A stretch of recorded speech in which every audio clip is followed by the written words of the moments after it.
ఇక్కడ ఒక ముఖ్యమైనటువంటి వార్త ఇక్కడికి వచ్చింది. ఏంటి అని అంటే, రాజకీయ ఒత్తిళ్లకు లొంగిపోవద్దు, పార్టీ మారినా నో యూజ్, కష్టకాలంలో పార్టీకి అండగా ఉండండి, రాబోయేది బీఆర్ఎస్ ప్రభుత్వమే, ఎమ్మెల్యేలతో భేటీ, బీఆర్ఎస్ అధినేత కేసీఆర్, హాజరైన మల్లారెడ్డి, మరి రాజశేఖర్ రెడ్డి, లక్ష్మారెడ్డి, సుధీర్ రెడ్డి, పల్లా, బీఆర్ఎస్ ఎమ్మెల్యేతో సమావేశమైన మాజీ సీఎం కేసీఆర్. వాస్తవంగా మిమ్మల్ని ప్రజలు బీఆర్ఎస్ పార్టీ ఎమ్మెల్యేలుగా ఇలా మంచి మెజార్టీ ఇచ్చి గెలిపించారు. కానీ మీరు కొంతమంది మీ బీఆర్ఎస్ పార్టీ నుంచి ఇవాళ రాజకీయ వ్యభిచారానికి పాల్పడుతూ కాంగ్రెస్ పార్టీలో చేరడం జరిగింది. ఆనాడు కేసీఆర్ ఏ రకంగా చేర్చుకున్నాడో ఫిరాయింపుల ద్వారా అదే రకంగా మేము కూడా చేర్చుకుంటామని చెప్పేసి అటు ఒకవైపు కాంగ్రెస్ పార్టీ కూడా ప్రశ్నిస్తున్నటువంటి సందర్భం, కాంగ్రెస్ పార్టీ నేతలు కొందరు పరోక్షంగా అంటున్నటువంటి సందర్భం.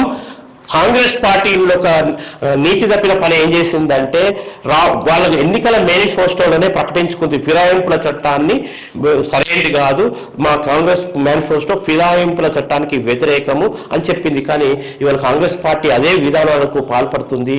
అయితే ఇందులో భాగంగా అధికార దహంతో కొందరు ఎమ్మెల్యేలు కాంగ్రెస్ పార్టీ వైపు వెళ్ళిపోయారు. మిగిలిన వాళ్ళు వీళ్ళు ఇప్పటికైనా కొంత మీరు ప్రతిపక్ష పాత్ర నిర్వహించండి. ఎందుకంటే ప్రజల వైపు ప్రజల్ని ఇట్లా గాలికి వదిలేసి మీ మీద నమ్మకం పెట్టుకొని ప్రజలు మిమ్మల్ని గెలిపించారు. మిగిలిన కొద్ది మంది అయినా కొంత రేవంత్ రెడ్డి ప్రభుత్వాన్ని ప్రశ్నించే దిశగా మీరు వెళితే ప్రజలు హర్షించేటటువంటి విషయం.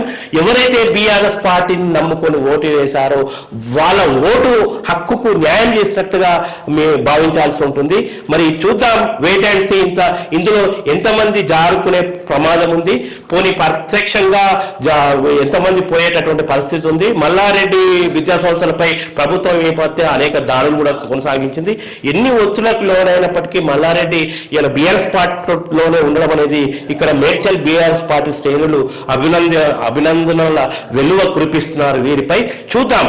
కానీ ఎట్టి పరిస్థితుల్లో మీరు కొంత ప్రతిపక్ష పాత్ర నిర్వహించి ఈ ప్రభుత్వం చేసేటటువంటి కొన్ని వైఫల్యాలను ఎత్తిపట్టడం కోసమైనా బీఆర్ఎస్ పార్టీలో కొనసాగాలని ఇవాళ ప్రజలు కోరుకుంటున్నారు. అట్లాగే రాజకీయ ఒత్తిళ్లకు భయపడొద్దని, ధైర్యంగా ఉండాలని బీఆర్ఎస్ అధినేత మాజీ సీఎం కేసీఆర్ పార్టీ ఎమ్మెల్యేలకు సూచించారు.